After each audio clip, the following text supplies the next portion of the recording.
What is going on, everybody? My name is Brett. This is another Pop Culture Crisis television episode review for The Last of Us Episode 2. I'm here with my co-host. Would you introduce yourself, please? Hello, Crisis Actors. It's Mary. We're back on our BS. You wanted us to review the next episode of The Last of Us, so we're here and joined as the review crew with Wesley. Hello. Thanks for being here. Thank you for having me again. How you doing? I'm well. How are you? Okay, so I'm okay. Yesterday I was not feeling well. I was feeling very sick yesterday, which I'm trying to figure out if that colored my feelings on this review. Did it fit the vibe of watching people deathly infected by fungus? Yeah, if I'd watched it a couple hours earlier in the day, it probably would have. It probably would have made it way worse. It would have caused your fever dreams to be absolutely insane. I had those earlier in the day. I had very, very bad ones earlier in the day. Luckily, by about 9 p.m., my fever had seemingly broke. And I finally ate something, and so I was able to get through it. But watching that opening scene was not kind to me after not feeling well, because then you're like, maybe I'm sick, maybe I'm transforming. You're checking your throat for fungus. Yeah, basically that's exactly what I was doing. So right off the bat, better or worse than episode 1? Better, less boring, less predictable, but I'm still thinking it's kind of meh, kind of predictable. I don't know. Wesley? I would say slightly more boring. Really? Yeah. It feels I like that they're continuing with these cold opens. Maybe they'll just continue the cold opens throughout the season. Yeah. It feels like you're playing to give context. It does, yeah. Feels what? Like you're playing a video game. But then again, you're given one objective each episode, and then you follow that objective right through to the end. But then again, video games are becoming interactive movies anyway, so it's the Black Mirror episode on crack. It's funny. There's a show called The Librarians that did an episode like this where they get caught in a haunted video game, and they have to. And it's the worst kind. It's one where you have to shepherd someone across a dangerous landscape, and that's kind of exactly what this was. You're trying not to let Ellie die. Well, Ellie is just insufferable and annoying. I don't care what anyone says. Yeah. She's insufferable and annoying. There was no improvement from the last episode on my feelings for Ellie. I think she was still pretty badly miscast. Yep. They're also just writing her in a way that I feel doesn't resemble the original character, meaning she's just, snowing F-bombs all over the place. She has terrible language. She's not, I don't know, she doesn't act like a kid. And when she does things... 14, by the way, they aged her to 14. She's 14, yeah. Yep. So, when she does things that a kid would do, not understanding the consequences of it, for instance, they're wading through this flooded hotel lobby, and she goes over to the greeting desk and starts ringing the bell and making jokes to herself, right? That's obviously dangerous because one of the cordyceps could hear it. Yes. But she's doing it in a way that's not cute. It's just... I don't know. It's just inconsiderate. Petulant. It's petulant. It's selfish. Not precocious. It's especially because there's more risk for her guides than herself. Yeah, obviously. She's safe. She's putting them at risk. Yeah. Right. There's no moment. That would have been a great moment where where they look at her and be like, this is somebody who has hopes and dreams or could see the world in a different way, but they're both you're kind of annoying. And she's doing it in a way where it's I'm doing this because I know it'll bother you. Yeah, it's not whimsy. No. So last episode, that made a little bit of sense. She's being held captive. She's pushing back because it's the only power you have in a powerless situation. That's not the reality that we're in now. No. Now everyone's in danger. Now she's not just being held captive. She could run theoretically at any time. Sure. I guess Joel could shoot her, I suppose. Right. But in general, the situation is different now. But she's acting as if the situation hasn't changed. Thoughts on the cinematography, on the map, on the map painting and everything of Boston? I did think a lot about it. Yeah, I was watching. I figured you would. Pretty impressive. But there were moments of it where I was this looks like a video game. There's a lot of matte painting and stuff that looks like the ultra wide landscapes are designed to evoke video game stills, right? And it works. It works for this, but at the same time, they did a lot of interesting stuff with depth of field with those characters because they're very clearly in front of just a ginormous green screen while they're doing this. Just the biggest green screen you've ever seen in your entire life. It's still recognizably Boston, though. Yeah. No, I think it looked good, but there was something about how they decided to frame it that made me conscious of it. Yeah. And that's not what you want. You want to be like, just buy it and not think about, look, I wonder how they blah, I blah, think blah, I think it's so that they could avoid the stereotypical shot behind the, like, over the shoulder shot walking behind them, which is how you normally see those types of CGI shots done. Yeah. Meaning, like, if you see a shot where the camera's directly behind a subject, like back of their head, and they're walking into a wide landscape,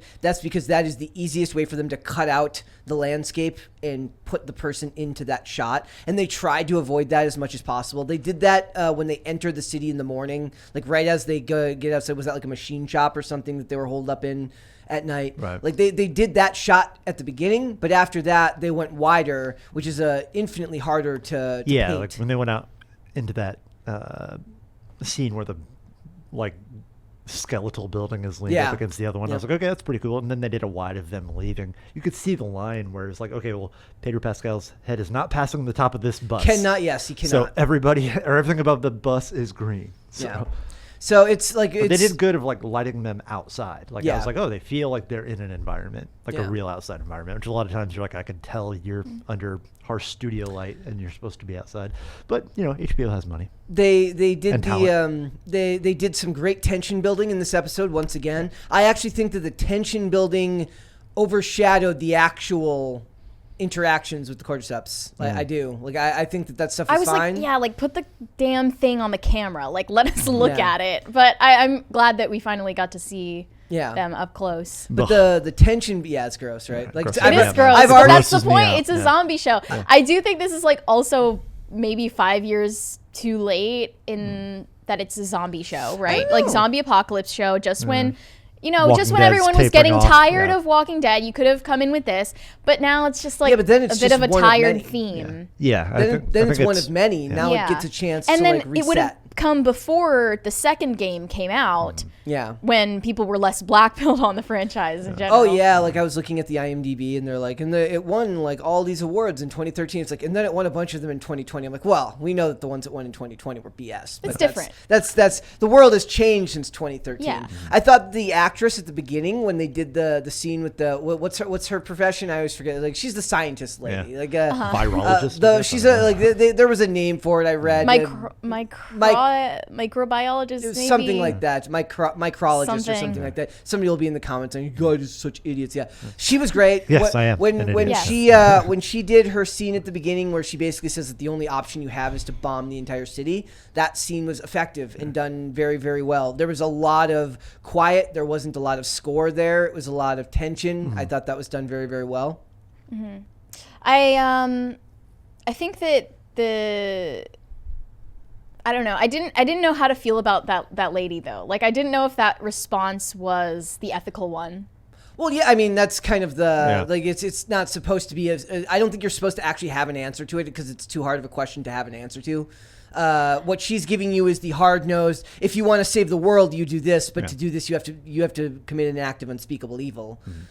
I guess it just made me think about the context of like that we just lived through a pandemic of course way smaller proportions, but with like equally in this episode. Like equally outlandish responses though. That kind of evoked a feeling in me.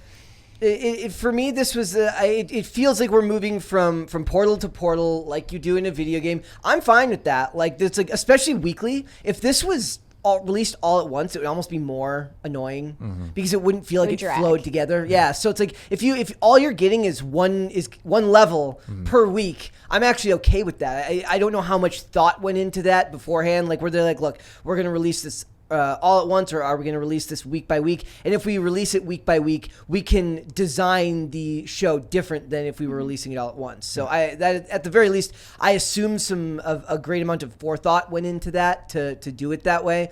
But I do think that they need to do better about melding the action and the movement because it does drag a little bit. It's still better than a lot of other things that are on TV right now. So as far as cinematography, I didn't feel drag. Like I know I joked that it was boring. I just mean there was less going on in this one than the first one. It felt a little bit like they were just wandering around, and maybe that's my failure to follow their objectives properly, but it did feel like they were kind of like aimlessly wandering around. They didn't know what they were looking for exactly. Well, I like and the then when part- they found the disaster, Yeah. I was confused as to why Tess didn't just, blow up one of the grenades. Why why is it that when Joel and Ellie escaped and all the cordyceps came running in, she didn't just set off a grenade? Instead, she was like, fumbling around with this lighter. Well, because that sends the building up on fire, right? Yeah. It's Well, that like- was the point. I also like the idea that But a grenade would do the same thing. Yeah. Well, yeah. I don't Would know. it? Yeah. Suppose. Lighting a grenade in a pool of gasoline. Is there a reason they have to have a specific car battery? Because they passed like a crap ton of cars. Yeah. Well, if they die after a certain amount of time, Again, people in then the they're useless, chat right? people in the chat right now are like, I'm sorry, we're yeah. not experts about cars and microbiology. Well, I'm saying, like they don't even try another car for like. Do you understand what I'm saying? Like they were traveling there to get the well, the you car gotta battery get the from setup where Joel and Fireflies. Ellie are left alone. You gotta get them. Well, Ellie needs on to the path. Ellie needs to get less annoying very quickly. I mean, Like, they're already planting the seeds for her, being gay and like Yeah. it's just. I really don't like these people because I know the context. Yeah. She was in that abandoned mall in the video game when she was like 12 with her like 12-year-old love interest.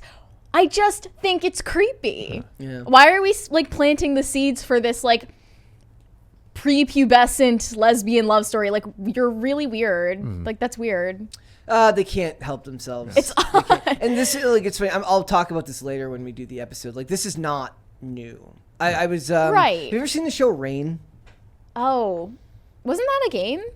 Rain was a Heavy Rain was a game. Heavy Rain. Okay, I was Rain thinking of was a that. CW show from like 2014 to 2017. Rain with a G. Starring Adelaide Kane, and it's about Mary Queen of Scots. And there's an unbelievable amount of like intimacy in that show. Very rarely ever pointing out that she's playing a 15-year-old. Like, this is not new to them. I mean, I think it's even weirder when you've aged up the character from the young age she was in the video game. And in real life, Yeah. that actress, of course, is like, identifies as queer, non-binary, whatever. I mean, that stuff doesn't bother me. Where Tess is like asking her, like, do you have a boyfriend? And she's like, no. no. boys, am I right? Yeah. Well, yeah, they had to. Yeah, boys would be very, very useless in a world like this.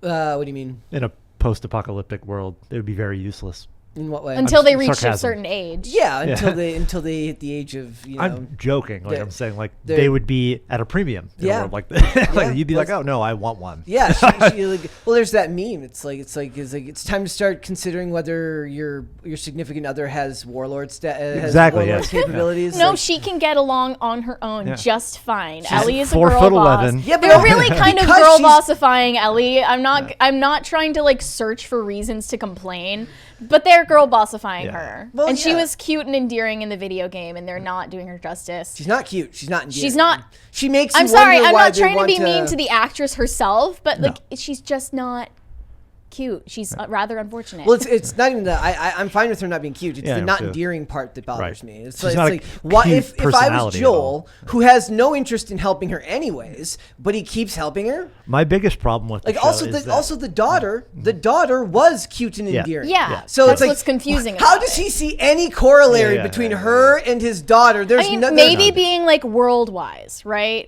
Yeah. Yeah, Like his daughter was portrayed as being, pretty independent. I guess, For her yeah, age. but like also like precocious and endearing. So it's dumb. Yeah. is what it is. So She also, like, I don't like to typically jump on performances. Yeah. Because a lot of the times I think it's the fault of direction and writing. But she just feels very acty. You know what I mean? Like, a lot of times you're like, okay, this does not come natural to you. This personality does not come natural Yeah, to you. yeah, You, like you are she's- forcing something that you are not. Where Sure. her as whatever Stark in Game of Thrones felt very natural to yeah. her. Like, I was like, man, she's great. And then when I found out she was going to be in this, and I had seen her in his Dark Materials, I was like, oh, that might actually work. And it doesn't.